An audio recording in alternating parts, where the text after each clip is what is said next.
తిరుపతి జిల్లా పాకాల మండలంలో ఇటీవల ఈ బస్సులలో బ్యాగ్ లిఫ్టింగ్ జరిగి అందులో ఉండే బంగారు నగలు దొంగతనం జరుగుతున్నాయని చెప్పేసి మా గౌరవ ఎస్పీ గారు, తిరుపతి జిల్లా ఎస్పీ గారు ఎల్ సుబ్బారాయుడు ఐపీఎస్ గారి ఆదేశాల మేరకు మేము వాటికి ప్రత్యేక బృందాలను ఏర్పాటు చేసేసి మేము ఈ ముగ్గురు దొంగలను అరెస్ట్ చేయడం జరిగింది.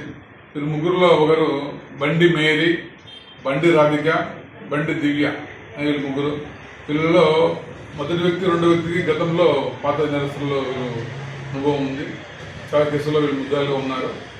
అదేవిధంగా మాకు ఈ పాకాల మండలంలో లాస్ట్ నెల 29వ తేదీ కుసుమన్ ఆమె పాకాల నుంచి తిరుపతి వెళ్ళేటప్పుడు రెండుగుంట సమీపంలో ఆమె బ్యాగులో ఉండే బంగారు నెక్లెస్, డైమండ్, ఇది సుమారు 3.5 lakhs ఇది వర్క్ చేసే నెక్లెస్ దొంగతనం కంప్లీట్ ఇచ్చారు. దానిపైన మేము ప్రత్యేక బృందాలు ఏర్పాటు చేసేసి ఈ ముగ్గురు ముద్దాయిలను నిన్నటి దినము సాయంత్రం 6 గంటల ప్రాంతంలో ఈ శంకపల్లి ఫ్లైఓవర్ కింద వాళ్ళని అరెస్ట్ చేయడం జరిగింది. వారి ముగ్గురిని రిమాండ్ నిమిత్తం మేము కోర్టుకు పంపుకుంటున్నాము.